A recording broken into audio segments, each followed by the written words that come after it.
क्या बांग्लादेश में फिर से तख्ता पलट होने वाला है? क्या मोहम्मद यूनुस की सरकार गिरने वाली? ये सवाल इसलिए खड़ा हो रहा है क्योंकि बांग्लादेश के सेना प्रमुख के हालिया बयान कुछ ऐसा ही इशारा कर रहे हैं। बांग्लादेश के सेना प्रमुख जनरल वकारुज्जमा ने यूनुस सरकार को संदेश सुना दिया कि वो भारत के खिलाफ नहीं जा सकते, ऐसा कोई कदम नहीं उठा सकते जो भारत के रणनीतिक हितों के खिलाफ हो। जमान ने कहा कि भारत के साथ बांग्लादेश का रिश्ता बेहद खास है, ढाका कई मामलों में नई दिल्ली पर निर्भर है। बांग्लादेशी सेना प्रमुख के इस बयान के कई बड़े मायने हैं, क्योंकि एक और मोहम्मद यूनुस कट्टरपंथियों के दबाव में है, कट्टरपंथियों के दबाव में भारत से संबंध खराब कर रहे हैं, तो दूसरी ओर बांग्लादेश के कट्टरपंथी हिंदुओं पर अत्याचार भी कर रहे हैं, दहशत फैला रहे हैं। और इन सब के बीच आज हिंदू संत चिन्मय दास की जमानत याचिका बांग्लादेश की कोर्ट ने फिर से खारिज कर दी। ऐसे में सवाल है कि क्या बांग्लादेश के जज भी कट्टरपंथियों के खौफ में हैं? आज इसी मुद्दे पर मैं चर्चा करने वाला हूं। जनता की राय क्या है ये भी मैं आपको बताऊंगा, लेकिन पहले ये रिपोर्ट आप देखिए।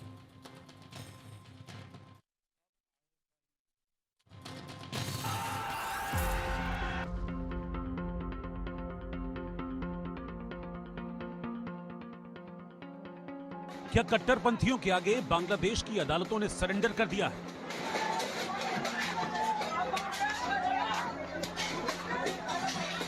क्या अदालतों को भी बांग्लादेशी कट्टरपंथियों का डर सताने लगा है?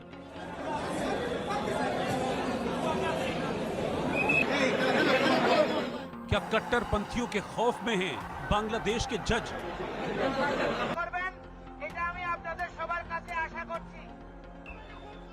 ये सवाल तब सुलग रहे हैं जब बांग्लादेश के हिंदू संत चिन्मय दास की जमानत याचिका चटगांव की एक अदालत ने फिर खारिज कर दी। 11 वकीलों ने 30 मिनट तक दलील पेश की, लेकिन जज पर कोई असर नहीं पड़ा। चिन्मय दास की जमानत याचिका खारिज हुई तो हिंदुओं की नाराजगी बढ़ गई।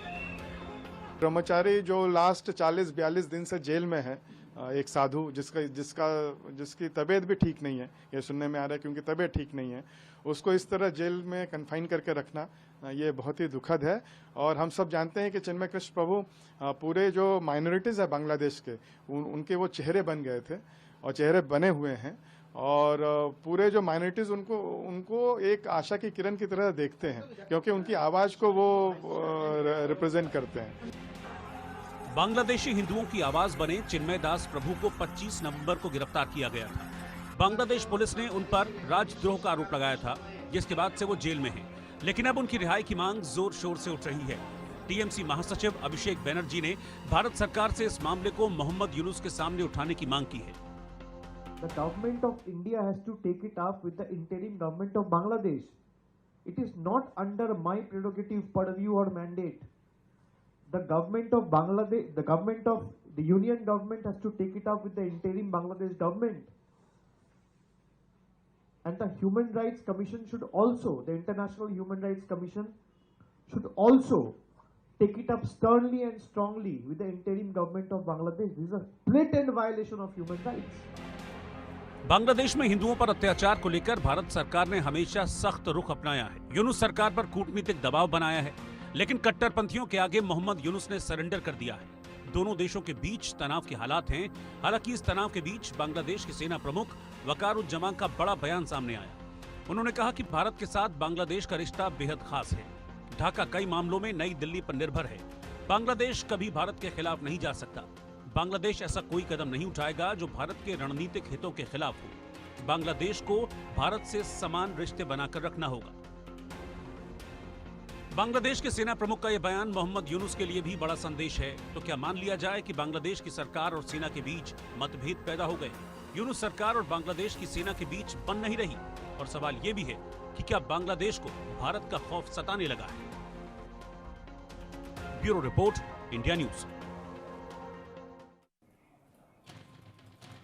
अब जरा मैं तस्वीर आपको दिखा रहा हूं। इस तस्वीर को आप देखिए। उस वक्त की तस्वीर है जब चिन्मय दास को कोर्ट में पेश किया गया था। उनकी जो जमानत थी उसको खारिज कर दिया गया था। वहां पर जो चिन्मय प्रभु के वकील थे वो तो थे ही, लेकिन दूसरे पक्ष के जो वकील थे, जमातियों के पक्षधर कट्टरपंथी जो लॉयर्स वहां पर मौजूद थे, वो कैसे आप देखिए कि नारेबाजी कर रहे हैं।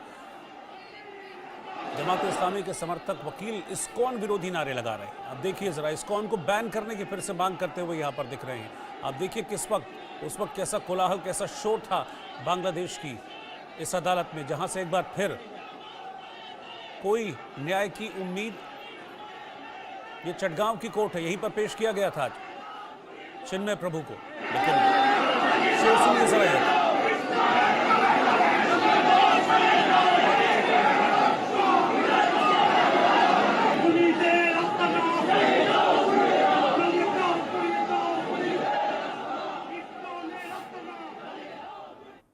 तो इस्कॉन को बैन करो, इस्कॉन को बैन करो, यही नारे यहां पर वकील लगा रहे थे।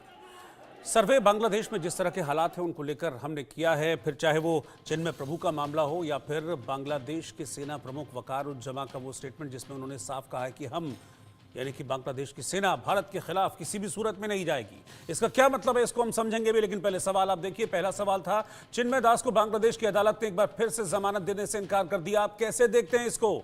25% लोगों ने कहा कि ये मनमाना फैसला है, 22% लोगों ने कहा कि हिंदू विरोध में बेल पर रोक है, 52% लोगों ने माना कि बांग्लादेश की अदालतों को भी कट्टरपंथियों का डर है, इसीलिए वो इंसाफ के साथ नहीं है और इसीलिए संत चिन्मय दास को जमानत नहीं दी गई। ऐसा 52% लोग मानते हैं और 1% लोगों ने इस पर अपनी कोई राय जाहिर नहीं की। सर्वे का अगला सवाल था कि बांग्लादेश के आर्मी चीफ जनरल वकारुज्जमा ने कहा कि भारत के खिलाफ बांग्लादेश की सेना कभी नहीं जाएगी। आपकी क्या राय है? 19% लोगों ने कहा कि अपनी हकीकत जानते हैं बांग्लादेश के सेना प्रमुख। 54% लोगों ने कहा कि ये भारत का खौफ, भारत की सेना का खौफ है और इसीलिए इस तरह की बातें वो कह रहे हैं। 24% लोगों ने कहा कि यूनुस और सेना में बन नहीं रही है और इस तरह की खबरें बांग्लादेश से निकलकर सामने भी आ रही, क्योंकि एक बड़ा प्रोटेस्ट किया गया था और उस प्रोटेस्ट के पीछे की पृष्ठभूमि ये थी कि सेना प्रमुख और राष्ट्रपति को हटाकर यूनुस को वहां का राष्ट्रपति बना दिया जाए। 3% लोगों ने इस पर अपनी कोई भी राय जाहिर नहीं की। सर्वे का तीसरा सवाल, बांग्लादेश में शेख मुजीबुर रहमान की विरासत मिटाने की तैयारी हो रही है, मुक्ति वाहिनी और पाठ्य पुस्तकों में बदलाव करना क्या जायज है? 50% लोगों ने कहा हां, 44% लोगों ने कहा नहीं, 6% लोगों ने इस पर कोई जवाब नहीं दिया। सवाल मैंने इसलिए पूछा था पब्लिक से क्योंकि वहां पर जो शेख मुजीबुर रहमान है, जिन्हें राष्ट्रपिता का दर्जा हासिल था, अब वो राष्ट्रपिता नहीं कहलाए जाएंगे। राष्ट्रपिता के तौर पर उनकी पहचान नहीं होगी, नहीं उनकी पहचान उस शख्स के रूप में होगी जिसने सबसे पहले बांग्लादेश की आज़ादी की घोषणा की थी। ये सब बांग्लादेश की जो पाठ्य पुस्तकें हैं, यानी कि स्कूलों में, कॉलेजों में जो बच्चों को पढ़ाया जाएगा, उसमें ये बताया जाएगा कि मुजीबुर रहमान ने घोषणा नहीं की थी बांग्लादेश की आज़ादी की, जियाउर रहमान ने की थी। इस वक्त मेरे साथ दो खास मेहमान हैं, निपुण आलम बयान जो कि विदेश मामलों के जानकार हैं और मेजर जनरल रिटायर्ड सुधाकर जी डिफेंस एक्सपर्ट हैं। आप दोनों का सर बहुत बहुत शुक्रिया। लेकिन मैं जो बांग्लादेश के सेना प्रमुख ने कहा है कि बांग्लादेश की सेना किसी भी सूरत में भारत के खिलाफ नहीं जाएगी, क्या ये मोहम्मद यूनुस के लिए एक चुनौती है? क्या वो पेश कर रहे हैं कोई चुनौती मोहम्मद यूनुस के लिए? ये सवाल मेरे लिए है या सर आपके लिए। ओके, सबसे पहले नमस्कार और नमस्कार सर। नए साल की उपलक्ष्य में शुभकामनाएं आपके व्यूअर्स को भी और मेरे को पैनलिस्ट को शुभकामनाएं।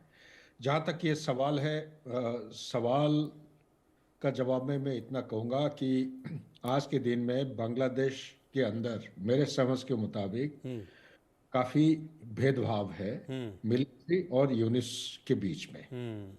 और नंबर 1, नंबर 2, भारत उनका जो मिलिट्री को बहुत अले दर्जे पे हम एक्नॉलेज करते हैं, काफी कैपेबल ऑफिसर्स और जवान्स हैं, बहुत वो भी उतने ही स्तर पे हमें भी देखते हैं।